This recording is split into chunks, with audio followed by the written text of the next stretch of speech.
Le monde tourbillonnait. Les nuages sombres se rassemblaient, créant une atmosphère oppressante et mystérieuse. Le vent hurlait, emportant avec lui des feuilles mortes et des débris, comme si la nature elle-même pressentait l'imminence d'un événement tragique.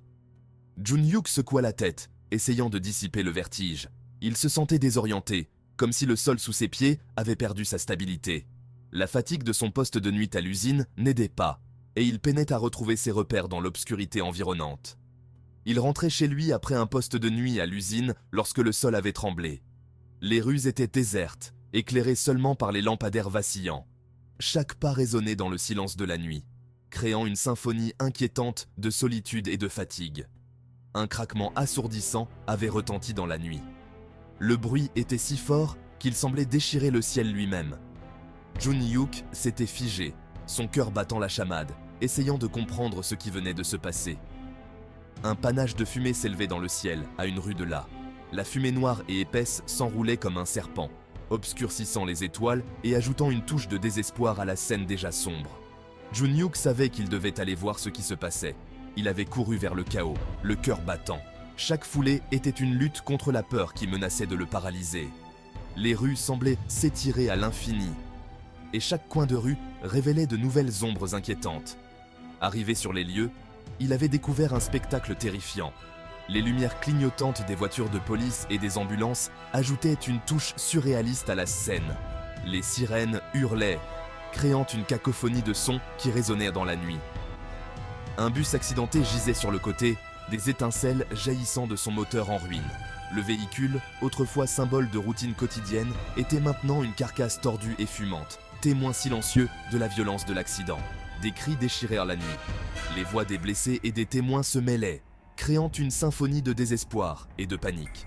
Chaque cri était un appel à l'aide, une prière désespérée pour la survie. Des gens étaient coincés à l'intérieur. Leurs visages étaient déformés par la peur et la douleur, leurs mains tendues vers les fenêtres brisées dans un effort désespéré pour s'échapper. Jun-hyuk pouvait sentir leur terreur, palpable et écrasante. Jun-hyuk savait qu'il devait agir vite, chaque seconde comptait et il ne pouvait pas se permettre de perdre du temps. Il prit une profonde inspiration, rassemblant tout son courage pour affronter le danger. Du verre brisé scintillait sinistrement autour des fenêtres brisées.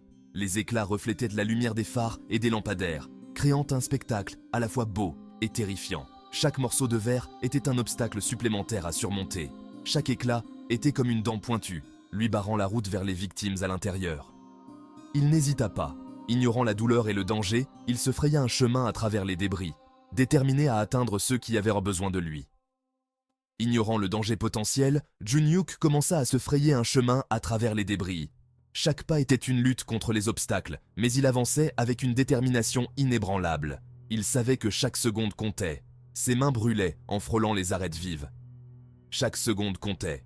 La douleur était intense, mais il la repoussa, concentré sur sa mission. Les cris des passagers se faisaient plus forts, alimentant son urgence.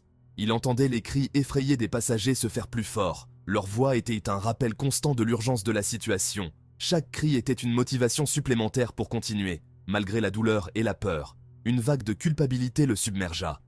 Il se sentait responsable, même s'il savait qu'il n'avait rien à voir avec l'accident. C'était sa ville, son peuple, et il ne pouvait pas rester les bras croisés pendant qu'il souffrait. C'était sa ville, son peuple. Chaque visage dans la foule était familier. Chaque cri était celui d'un voisin, d'un ami. Il ne pouvait pas les abandonner. Il ne pouvait pas rester les bras croisés pendant qu'il souffrait. Avec une détermination nouvelle, il arracha un dernier éclat de verre et se faufila dans le bus renversé. Il savait que son courage et sa rapidité pouvaient faire la différence entre la vie et la mort pour ceux qui étaient le piégés à l'intérieur. Avec une détermination nouvelle, il arracha un dernier éclat de verre et se faufila dans le bus renversé.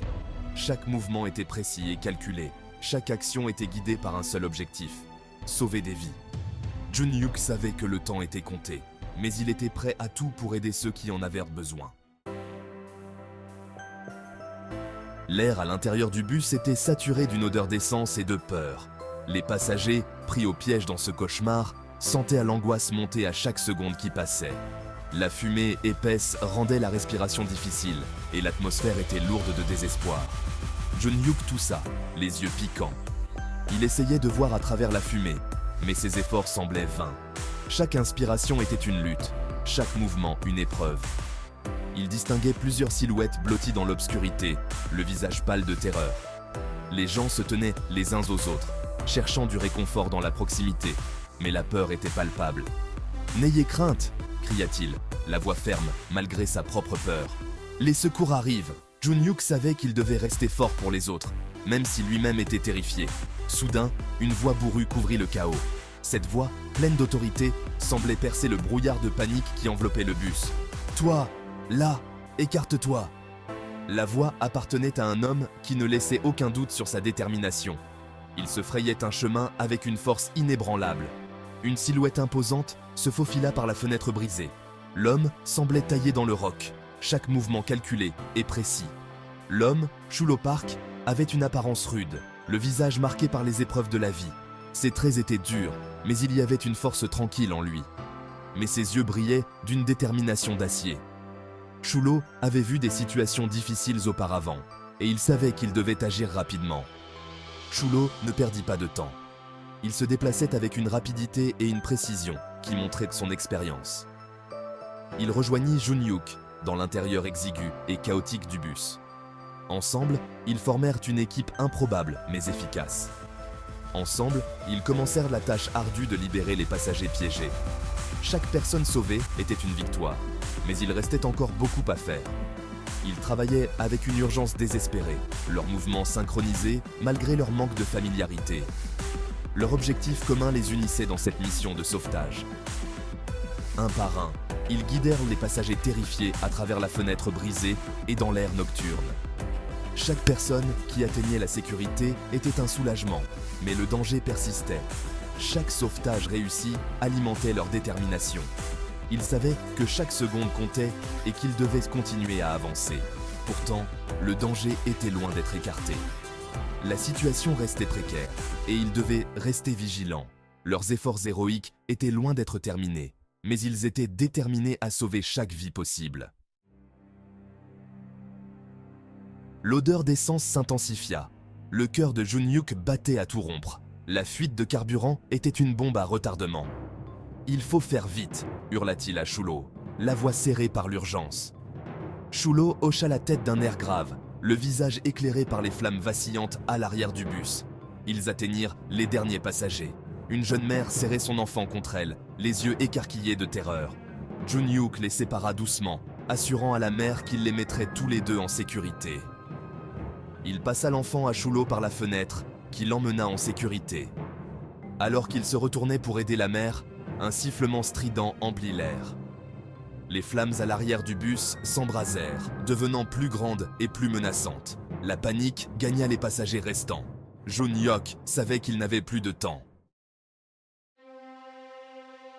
Ignorant la douleur cuisante dans ses mains, Jun-hyuk hissa la femme terrifiée par la fenêtre. Elle se hissa à l'extérieur, la voix pleine de gratitude. Il se retourna pour s'assurer que tout le monde était sorti. Mais ce faisant, un morceau de métal pointu lui entailla le bras, lui déchirant la chair.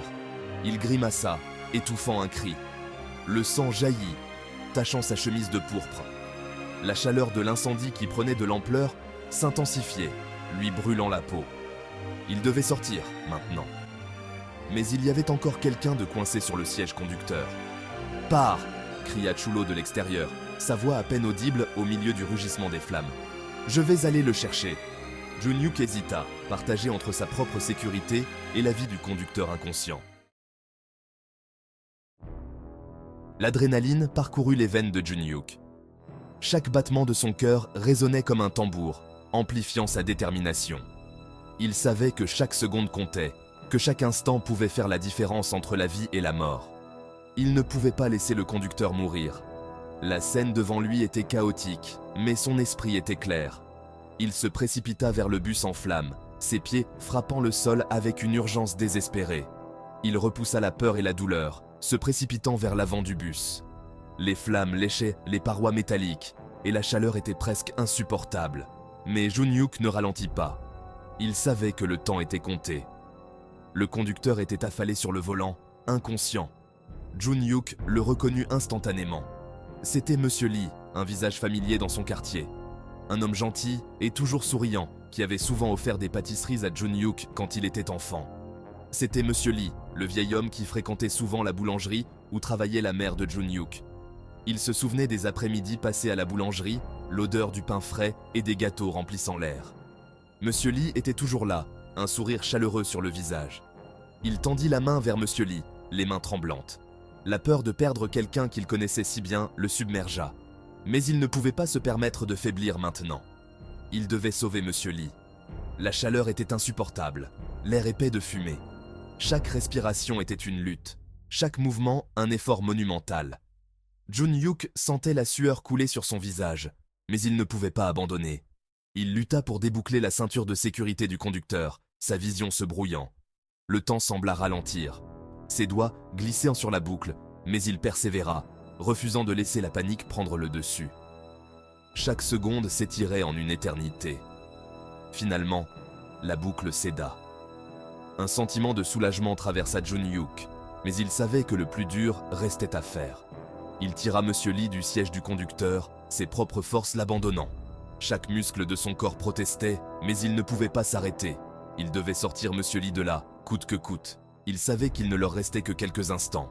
Le bus était un piège mortel, et chaque seconde passée à l'intérieur augmentait le danger. Jun-hyuk pouvait sentir le poids de la responsabilité sur ses épaules. Le bus grogna sinistrement, le châssis métallique se tordant et se déformant sous la chaleur intense. Le bruit des flammes et du métal en fusion était assourdissant, mais Jun-hyuk ne pouvait pas se permettre de prêter attention à cela. Il devait sauver Monsieur Lee, et il devait le faire maintenant.